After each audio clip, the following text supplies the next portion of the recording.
Hi, Mount Vernon. This is Mayor Shawyn Patterson-Howard, and I'm glad to be joined tonight by two of our great community youth leaders from two of our youth serving organizations. We're joined by Mr. Henry Wilson. He is the Executive Director of YCOP, and we are also, that stands for Youth Community Outreach Program. They've been in Mount Vernon for many, many years serving our young people. And then we're also serving our young people. And then we're also, someone has to turn down their computer because, yeah, okay, just turn down your computer so we don't hear the feedback. And then we're also joined by Mel Campos, who is our executive director of the Boys and Girls Club here in Mount Vernon, who's been serving the city of Mount Vernon for over 108 years. And we are here tonight to talk about youth and some of what we're going to be doing with our young people this summer. About a week ago, I had our Commissioner Sylvia Gatson from the Department of Recreation on, as well as our Commissioner Debbie Burrell-Butler from the Youth Bureau. I have some of their information that I'll share with you, but I also wanted to bring on some of our community partners so they could share the information of what's happening at a community level. So we're going to ask right now if everyone would just take out a moment to share this Facebook Live. If you could just share this Facebook Live with your friends. I'm going to do the same thing right now. Hold on, let me see if I can get to it on my page.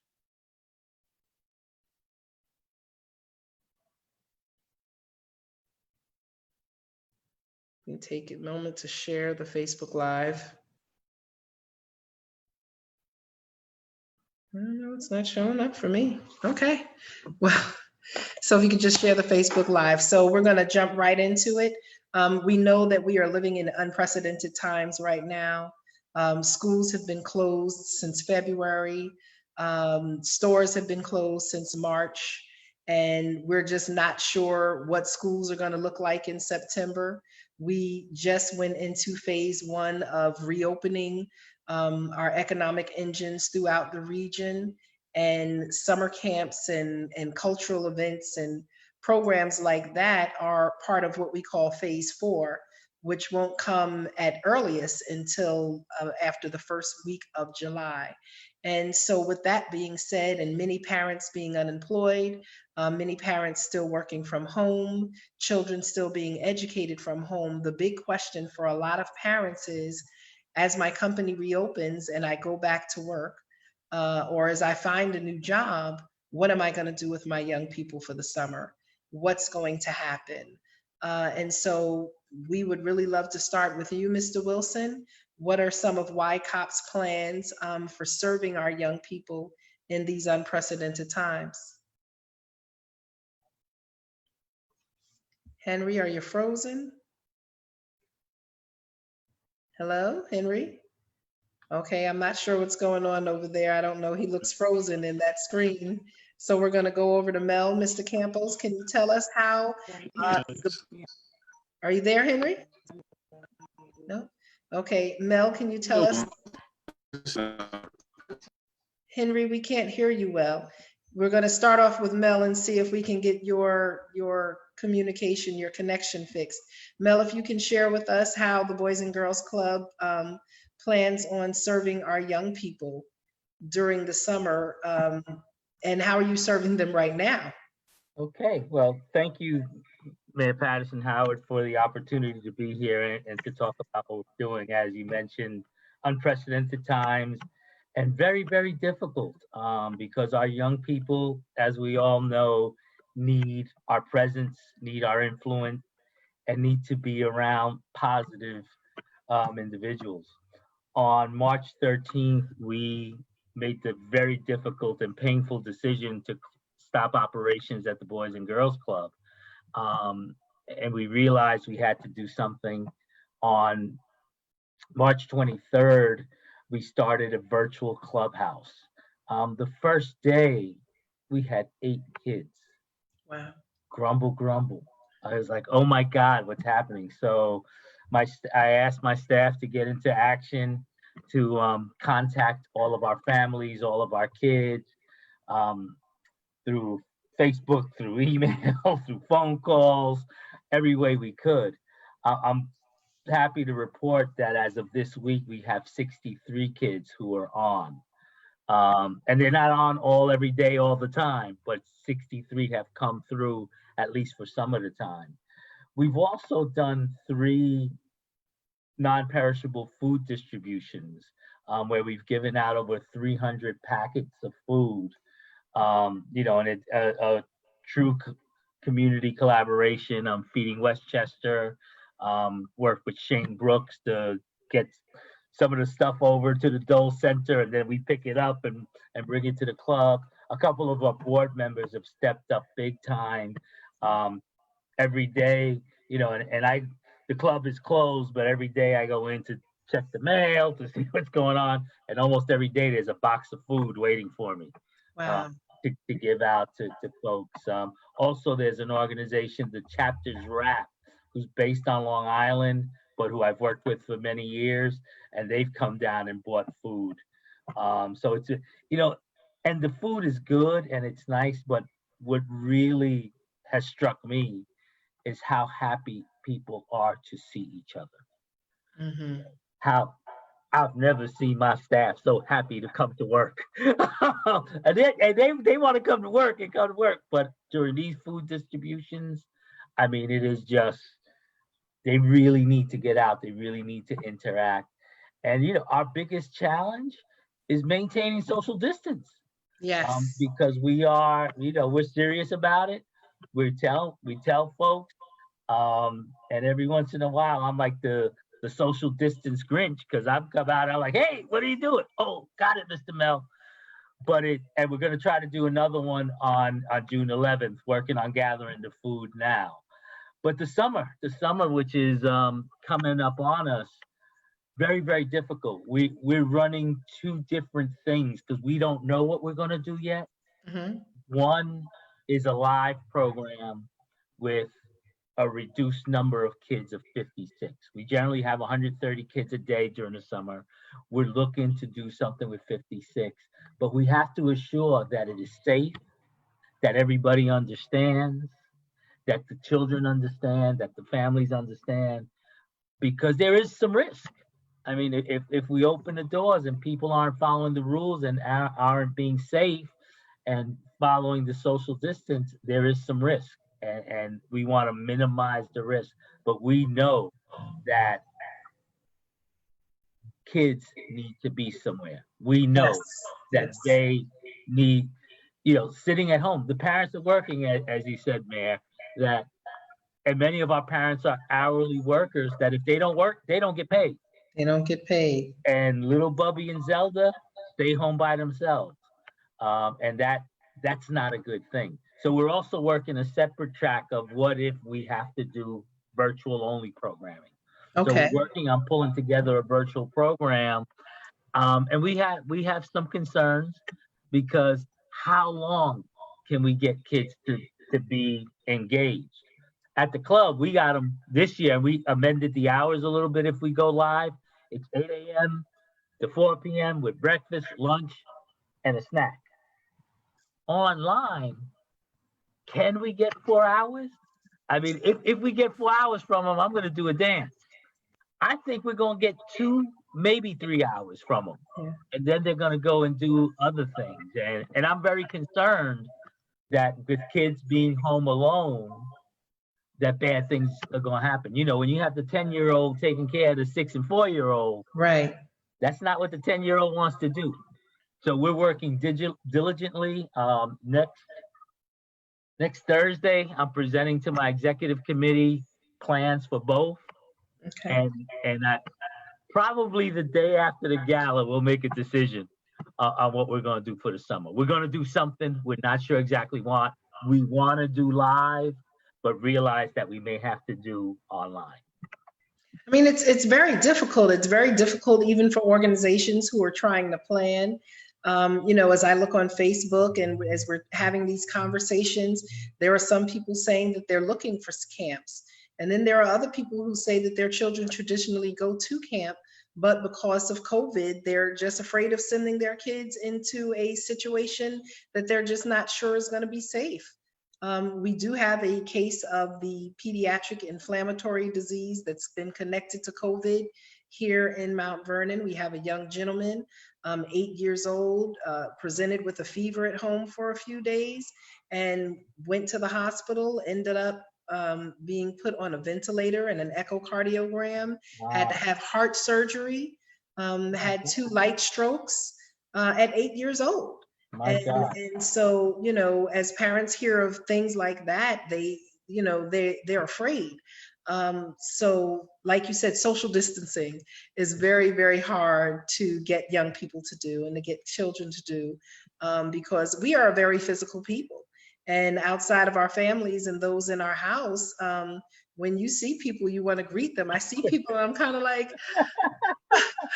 I want to give a hug, and I know what's going on. I want to give a hug, and you know, kids just want to run up and hug people. And so, having been someone who ran a YMCA for many years, I know it's not going to be easy to keep young people 6 feet away from each other. And you know, you can't play basketball now, or you know, what are the type of recreational activities that you can do? So we know that camp is going to look very different, whether it's in person or it's done virtually. That is a challenge, but we do know that our young people, for their social and emotional wellness, do need to be involved in some type of interactive activity other than just kind of video games and watching TV and sleeping all day. So thank you and your team for being willing to find creative ways to make a difference in the lives of our young people. I really appreciate it. Oh, thank you. We have to. I mean, we have to figure something out. Absolutely. So Henry Wilson, we can't see you, and I'm just so sad by that, because you're, you know, a great handsome guy, and I want everyone to be able to see your face. But we have you back here on the line. I know you're having some technical difficulties.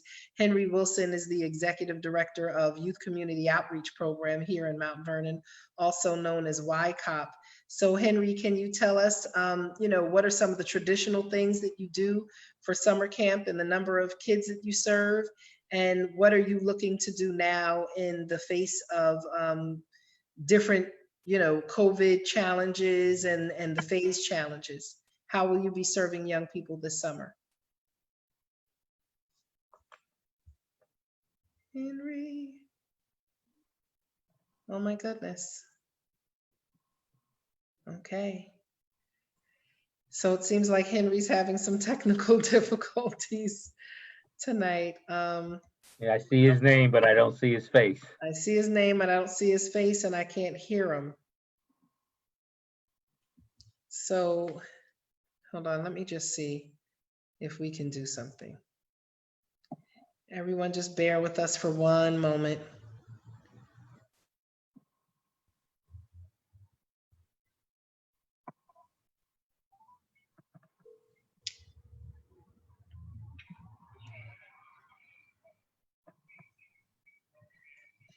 We can't hear you. No, you're not muted, but we can't hear you. You're unmuted. You there? Unmute yourself, Henry. Hold on. Danny, can we make sure that that Henry is unmuted?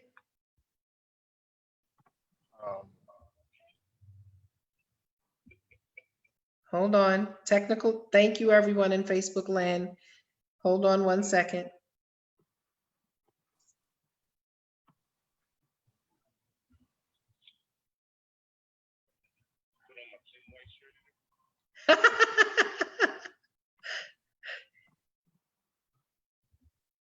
Did you hit the unmute on your end, Henry? Yeah, I did. I'm actually. Oh, we just got, yeah, now we just got kicked off altogether. I don't see my Zoom anymore. Oh, okay, hold on. Yeah, I can still see you. Okay, no, I'm here. We're still live. We're still live. Okay. We're doing some creative things here tonight. So Henry, I'm going to put you on speakerphone right now. Right ahead. I'll try it again. Thank you. I don't know where the mic is, but can you hear Henry? Speak up loud, Henry. I can hear you. I can hear him. So Henry, if you can tell us, while you're trying to pull up things on your other computer, can you tell us about what YCOP is traditionally done for summer and what you're working on doing for this summer? So traditionally, we've done everything imaginable. We've taken our kids horseback riding, tennis lessons, swimming. We try to get out of the urban landscape. We've been hiking. We average about 3 different field trips a week. That doesn't include the swimming and the soccer programs. And we do the total of 6 to 7 weeks. We have a very robust, normally we have a very robust program, about 150, 160 kids. Now, naturally, because of what's going on in the world, we won't be able to do that this year. So we completely made a 360-degree turn. We're examining some physical on-site camp activities for a very small number, and we're going to move into a virtual landscape as well. And we've already talked with some of our vendors and partners who are going to help us in that regard. Now, our normal camp, we have about 4 different groups in each group. And you remember this. We average about 35 to 45 in each group. And so we won't be nowhere near those numbers. So we're not interested in the revenue as much as we want to remain relevant in the community. That's our goal. That's our mission this year. How do we remain relevant, visible, and valuable to the people that we serve? Henry, hold on. I think we're getting ready to hear you through the computer. Hold on. Speak. Yeah. There you I have go. my own expert here. So let me know when you're ready. Did you hear what I We got you. We You have good, Henry? You're All right. good. As soon as I get the okay, go ahead. Yes, you're clear. Can you see me? Can't see you, but I can hear you. Okay, I'm going to take you. So anyway, until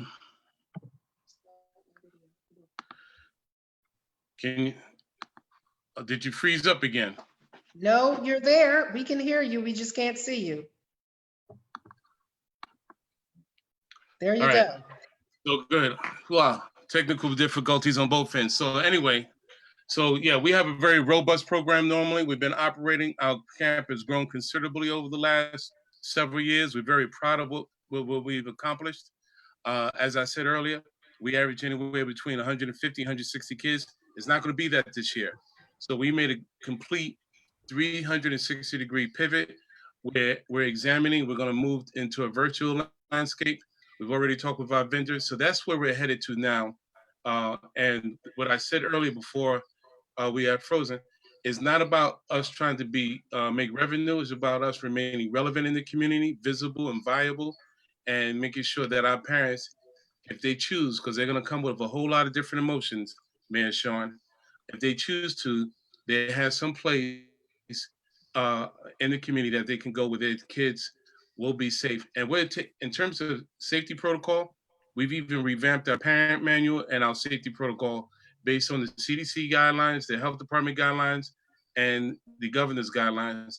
And we completely revamped that. We've been meeting regularly via Zoom for the last 4 to 5 weeks on how do we reconstruct, redevelop, and implement something entirely new with only 30 days left, hopefully. So, what are you hearing from parents? Both of you, this is an open question. What are you hearing from parents? How are our young people doing? How are our parents managing with staying home and being teachers while they're trying to work? How are families coping right now? It's very difficult for them. One thing that I know is that parents have a newfound respect for educators and for those who do what we do for after school. What they're saying to us is we need the kids to be out at least 4 hours a day. They're pleading with us, and we have not committed because we don't know. We don't know what we can do. Whatever we do, it's going to be a very personal decision for every family. Are they comfortable with their child coming to a program? Are they not comfortable? Will they be willing to do the online programming?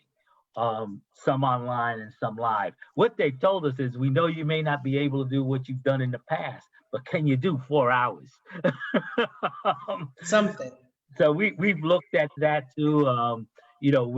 We're kind of going in, because initially we were running 5 different scenarios.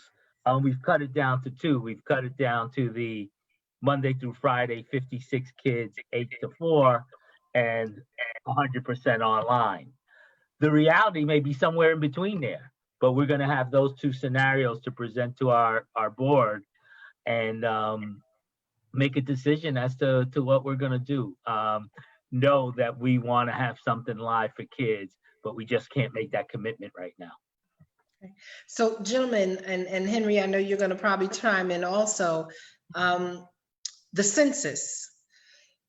Everywhere right now, we are pleading, we are screaming, we are blowing trumpets and horns, trying to encourage people to complete the census. Can you tell people why the census is important to organizations like the Boys and Girls Club and like YCOP?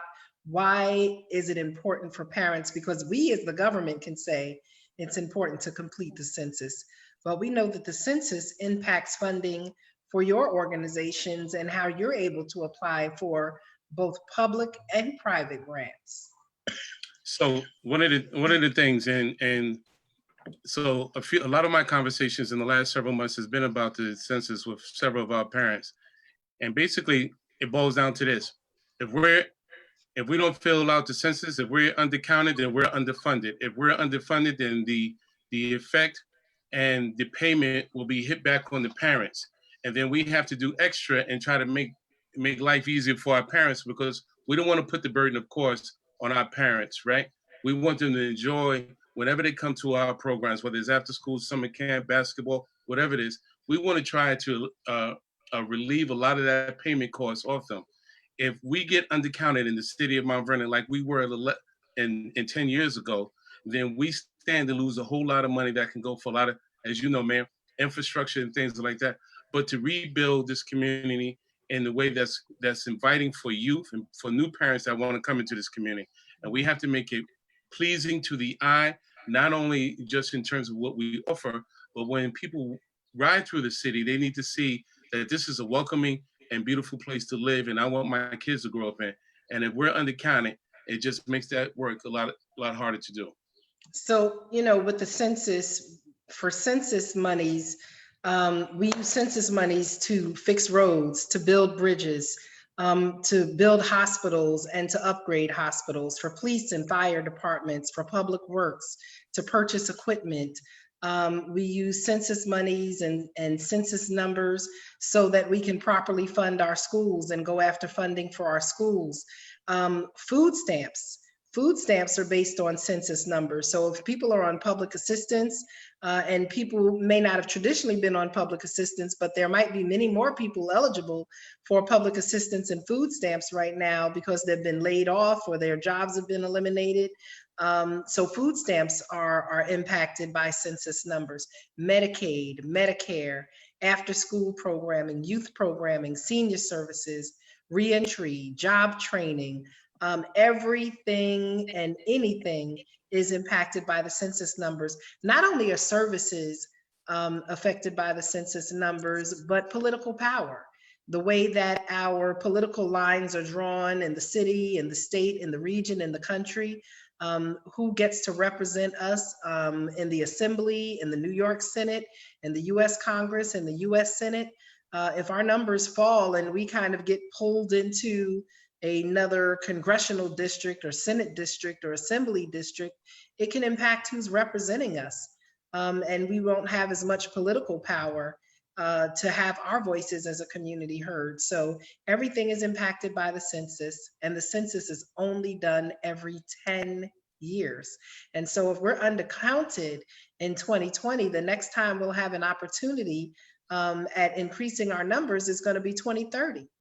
And by then we can lose almost $1 billion. If we, we're saying right now that we can stand to lose up to about $80 million a year if we don't get the census numbers right, the opportunity to $80 million a year. And that will be a tragedy because that will be every year for the next 10 years. Communities across the country right now, because they've been hit by COVID, are going to be fighting for federal and state and county funds as never before. But if they properly count themselves, and we are undercounted, they're going to be at a better advantage for getting funding because they'll be able to tell their story better than we are. So we need people to fill out the census. Same with you, Mel. How important is the census to your programs? It's critically important to our programs, but it's critically important to our city. I mean, because it affects everything. We have made a very strong effort with our parents and our constituents to fill out the census. We've been working with Lyndon Williams and posting on Facebook and on our website. And everybody that I talk to, I always ask them, and they tell me that they have, but I'm not so sure if everybody has. I know that there is a lack of trust that, hey, I've got people who are undocumented in my house. I can't fill out the census because they're gonna come get them. And to convince someone that this is not what that is about is very difficult. Because I've had people say, Mr. Mel, you just don't know. And I was like, I know something. I may not know everything, but I know something. And I know that our community is suffering greatly because we're losing millions of dollars. All of our programs try to keep our fees low. The more public funding that is available, the lower we can keep our fees. It's what I call mixed nuts. We got to get a little bit from everywhere, but if there's more money available for all of us, our city will do better. Not to mention education, that money in education, and it looks like the education budgets are going to be cut, and that's going to be devastating Millions for our of kids. dollars. Devastating for our kids. Mm-hmm. And so, I'm a mayor now, but for all of my professional career, whether it was government or not-for-profit leadership, what I can tell you is we've always tried to keep fees low, but then what happens is when we keep fees low, you can't maintain your buildings, you can't maintain your facilities, and then people come in and they say, oh, why aren't you doing this? This is happening in New Rochelle, this is happening in Rye, but we're trying to keep our fees low so that we can serve the community. And the only way we can keep our fees low is if you complete the census so that we can go out and, compete for federal and state and county funding. It's just really, really that critical. And, I've said this a few times and people might get offended. It's usually the people who are going to need the most support who are going to be least likely to fill out the census. People say, I don't want people in my business. But when you apply for unemployment, when you apply for public assistance, when you apply for financial aid from different organizations, you're sharing a lot of your business. And so if you would share this business in 5 to 10 minutes with the government, and it's not information they share with other organizations, then that gives us a fighting chance at going after some funding to really help improve the services that we're able to offer, to keep our facilities upgraded and in good condition, and find really dynamic and innovative ways to serve our young people. So I have someone on here. We have Keisha Childs. Hey, Keisha, I went to school with Keisha. She said that my kids go to camp every summer, but this year I was afraid to send them, but this virtual programming sounds interesting. So I'm going to take a moment because we did have our Youth Bureau Director and Recreation Director on about a week ago. But just to let you know, the Youth Bureau is doing a 6-week all virtual summer youth employment program for youth ages 13 to 18. The deadline was today, but we're extending the deadline. So we're doing a 6-week virtual summer youth employment program for young people ages 13 to 18. And the deadline will be extended to June 8th. Working permits are waived because we know it's hard to get a working permit, and you usually need a working permit to show that you can be in job sites because you've had your medical, your physical, but this is going to be virtual. So all working permits have been waived. The applications can be found at youth.cmvny.com. You could also call 914-665-2344. Excuse me, guys. I've been Zooming for the last 3 hours and trying not to drink. And now my throat is dry. Hey, Mayor, can I chime in? Yes, hold on. Just the last thing about the summer youth employment program. You have to turn down your computer because people can hear the computer through that. Participants will receive a stipend at the end of the program. So the young people will be paid for participating in the online summer youth employment program. We're going to have, job training, time management, communication, anger management, fiscal management. We're going to have, different people coming on to give presentations and teach our young people skills. There's going to be fun opportunities. So it's a virtual world this summer, people, for the most part. And this is definitely a way to participate. So Henry, yes, sir? So I'm glad you mentioned that, because one of the things that we normally offer, and we've been doing this for the last 5 years, we've been offering some of our teens, particularly those who age out of summer camp, 13, 14, 15, sometimes 16, we offer them stipends to be CITs as well. And now that a lot of our CITs are aging out, it's going to be unfortunate because we won't be able to bring them all back as employees this year because of there's going to be a reduction in numbers. But I want to go back to something earlier when you mentioned the kids and summer camp. One of the things that we've been grappling with that we discussed last week is not only just their physical activity and the academic, trying to stop the drain brain, but also how do we deal with the emotional, mental part of it also? Because a lot of these kids have been sheltered with their parents or their siblings for the last 4, 5, 6 months. This is going to be a new shock to them as well to re-enter, particularly the younger ones, and those kids 7, 6, and 5 down. So our whole approach as staff, as adults, as volunteers, we discuss has to be different, because we're going to be dealing with a whole different emotional mindset as it relates to the kids. Even though we've known some of these kids for most of their lives, it's going to be a shock therapy for them also. So we have to walk on eggshells when we're dealing with them, and they may not take coming back as easily as they once did. And so we have to be mindful of that our young people are going to go through some mental stuff, if you will, upon return because of the separation from their parents and their other family members. I mean, and what we've taught our young people over the last few months, stay away from people, stay in the house, don't touch anyone, don't this, don't that. And we'll see them and we might want to hug them and you can't, or they want to stay away from people, or they might just be nervous about coming outside. So many of our young people, churches are closed, schools are closed, and parks and playgrounds are closed. If they don't have a backyard or a front yard, where are they playing?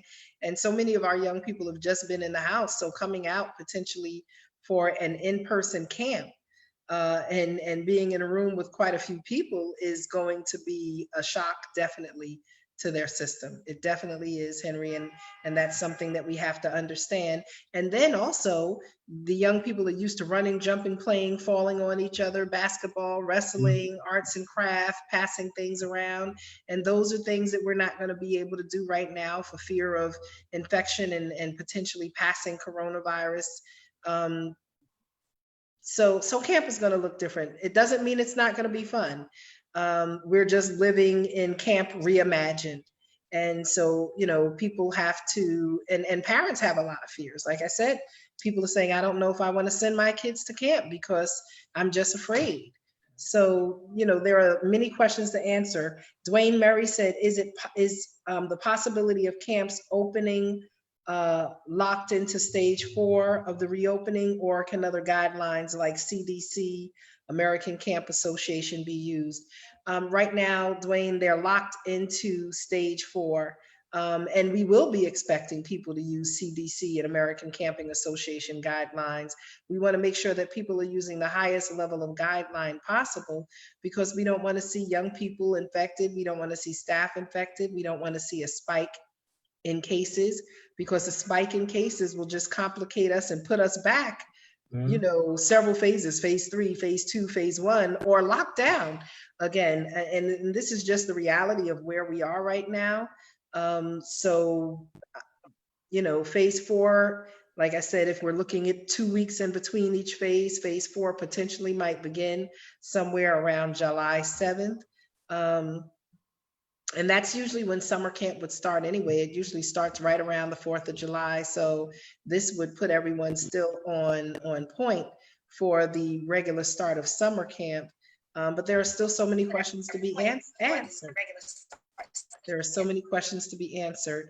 I have a text from our recreation commissioner also, and just to share some of what she is saying is that with the recreation department right now, we are continuing to do our projects. Trending Over Tragedy campaign. We have online activities like exercise, meditation, art, yoga, dance classes, cooking classes. Henry, I need you to turn down your, I'm going to mute you right now. Cooking classes, all of this program is happening online right now. And we will be looking maybe to do some of the exercise classes and yoga outside in maybe Hartley Park or Brush Park, in a place where we can socially distance in the coming future. So please stay tuned. Of course, we will also be starting our outdoor movies. We usually do outdoor movies during the summer. We will be doing outdoor movies. We're going to be doing more like kind of an outdoor movie drive-in, drive-through. There you are, Henry. I could see you again. An outdoor movie drive-in or drive-through, so that people can come back out again. We know that drive-in movies now have become popular because going into the movie theater can't happen. So that's some of the things that we are looking at right now through the Youth Bureau, through the Department of Recreation. And then also in July, we will be looking to start up our summer music festivals again throughout the community. But insofar as traditional summer camps through the Department of Recreation, the jury is still out on that as well for the city of Mount Vernon. It's just a challenging time. There are more questions than there are answers. And right now, so many people are focusing on community health that it's hard to think of anything else. So let me just see if we have any more questions. How can members of the public be of assistance, if at all? How can members of the public be of assistance, if at all? Well, I definitely say if you want to donate money, then I'm sure that these not-for-profit organizations can receive donations, which are tax deductible. But what are some other ways that the general public can become involved in helping you guys throughout the summer with our young people?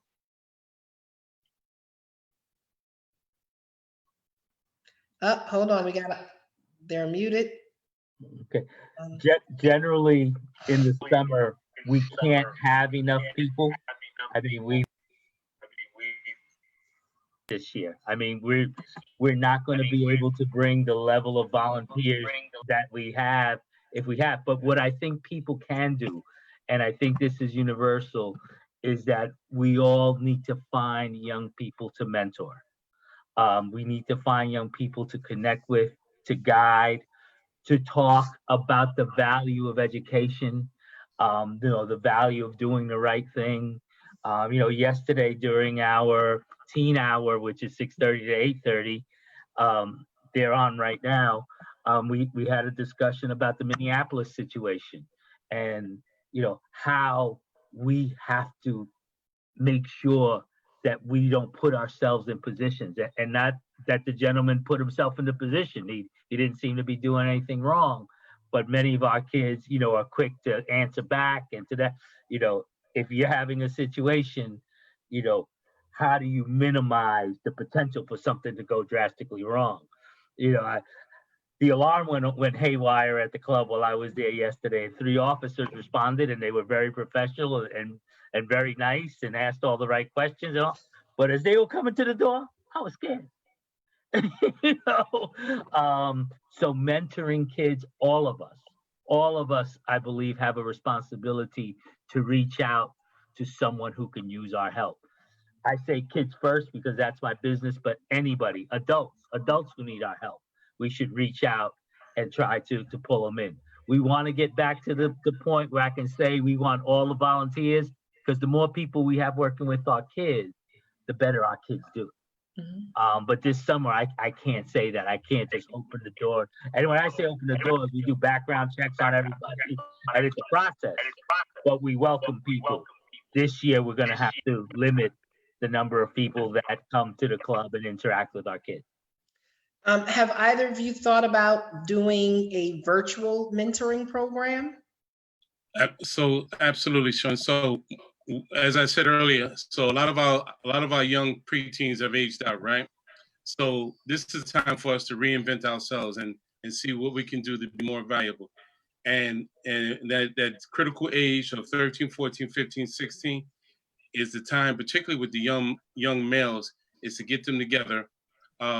Those who've been gathering with me and Mr. Charles Collins, Mr. C on Saturdays, we've been reaching out to them to see if they can be part of a program that could go virtually and that we can start talking to them about the next level, particularly vocational and educational, as they move up the ladder. Because now they're no longer campers, they're no longer CITs. What is the next step? And now what's going to happen is that now they're in a whole different shell shock, because a lot of them are going to think about employment, and they won't have that opportunity because that's going to be scarce. So we have to be in a position to retrain them to look towards the future, not just for the next 6 months, but 3 and 4 years down the line when they become graduates. Because our graduates today are not having the typical ceremony that they would normally have this time of year, and that's unfortunate that they're going to miss out on that whole experience. So we have to prepare that next group of 9th, 10th, and 11th graders to be ready for the next step. And in terms of volunteerism, okay, as Brother Mel said, yeah, we may have to limit the number of physical bodies in our facilities. Well, it's not my facility, it's actually the church. But they can still give us a call, and there are many ways that they can volunteer that they don't have to be present, right, on site. They can help us with phone calls. They can reach out to other parents, so forth and so on. So there are ways that we can be creative. This is a time for all of us to be creative, band together. Mel and I talk often about the next levels, the next steps on how we're going to address the youth in our community. So this is a time to reinvent ourselves and be more creative. And that's critical. That's just what we're going to have to do. We have Rosie Martinez. She said she's a social worker. She'd love to offer anger management, stress reduction, mindfulness, and she specializes in therapy with athletes. So, you know, this is someone who wants to reach out and share her professional skills. Look, this is what we want to do. Hope is saying cooking class sounds fun. I know that David Gladman, who's one of our avid watchers here on Facebook, he teaches culinary arts. So, you know, you might be able to stream him in and do some type of cooking class online and work with your virtual programs. So people are looking to step up. The one thing I can say as communities, people come together in times of crisis. And Mount Vernon has stepped up in so many ways, whether people are calling our seniors, whether they're reaching out to speak to our youth, whether they're volunteering, donating, and looking for ways to contribute and make it a better community. People have really stepped up. I'm just looking. It says, churches can open for summer programs? Maybe, maybe not. I mean, once again, any opening of any facility has to be accompanied by what we call a safety plan, a health safety plan, and it's going to have to address all of the COVID issues. So we're no longer in the era of just some well-meaning people who want to open up a space and let kids come in and hang out. You're going to have to meet all types of health regulations and health requirements and screening of staff and temperature taking and social distancing, work that's always been hard but enjoyable is about to become a little more challenging. I don't want to say harder, it's just going to become a little more challenging because now we always focused on safety, but now we're focusing a lot on health. And so I'm just looking to see how we can work together.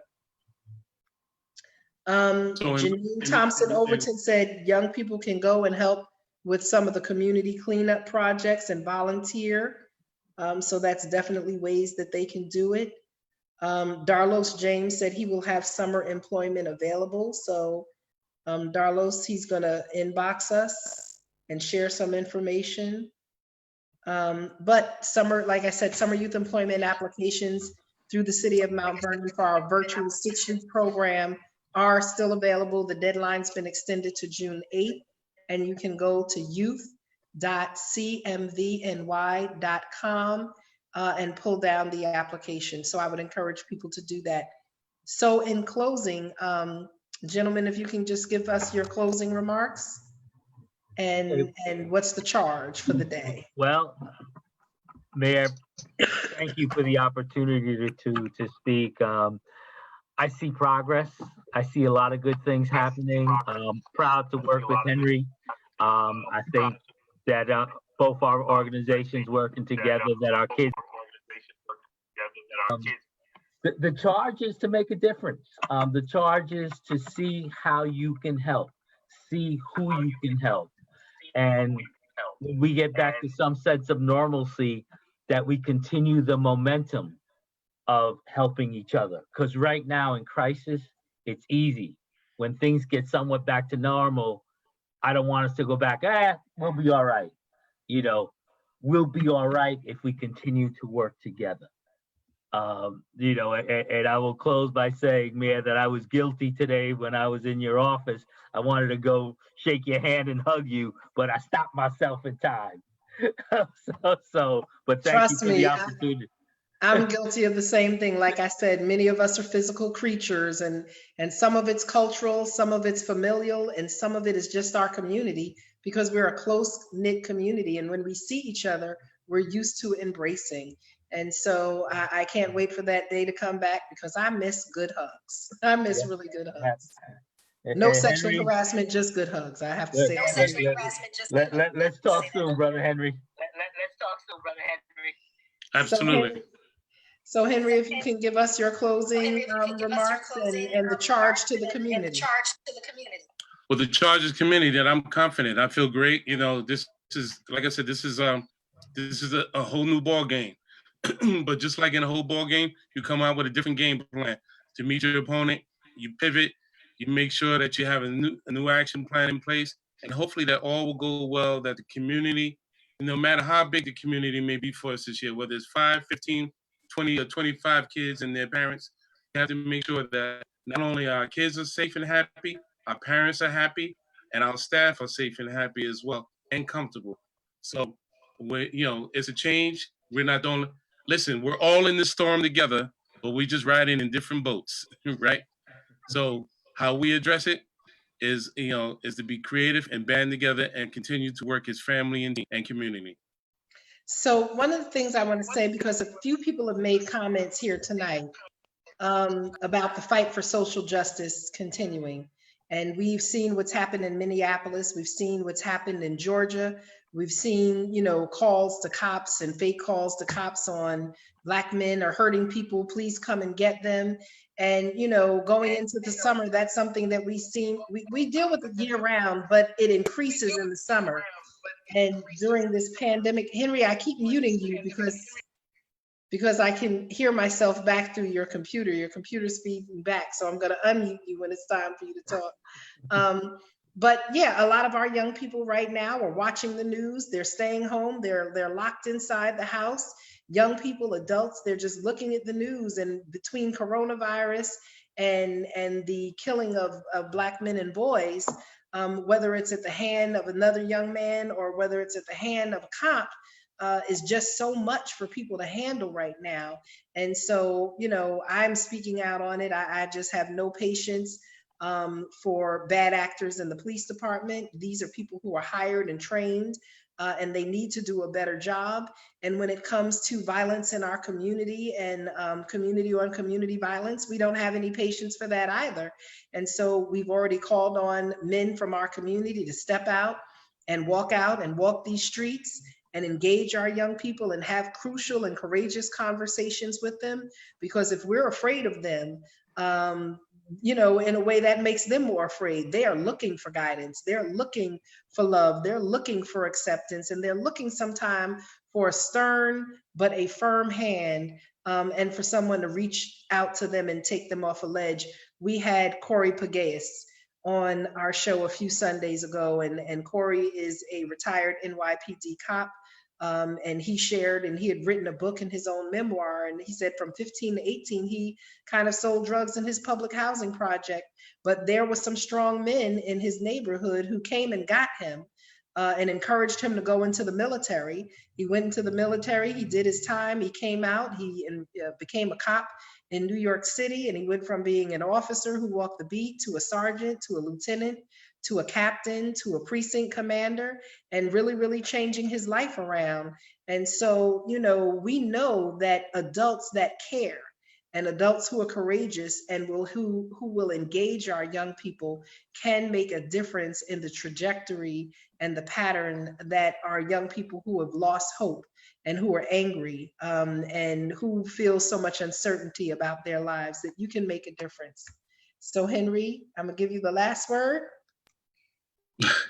So, I hope I have enough time. So in terms of social justice, all right, so check this out.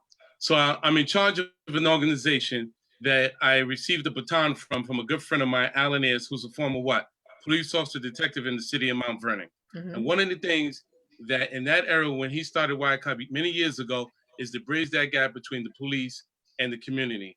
Henceforth, 20-something, 30 years later, we're still carrying on the YCOP name in a whole different fashion, much bigger. A lot of the police officers and detectives in the city of Mount Vernon are wonderful people. Yes. And we hope are wonderful people. And a lot of them we work closely with. Officer Sophia, Commissioner Glenn Scott, Chief Sexton, all of them. And one of them has joined our board, Vincent Stefano.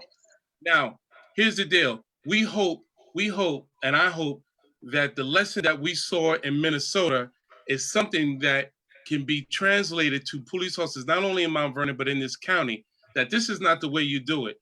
This is a defenseless young man that was on his chest with handcuffs on his back, facing down, and literally, and this officer he looked like he had something to prove, like he was a dominant alpha male.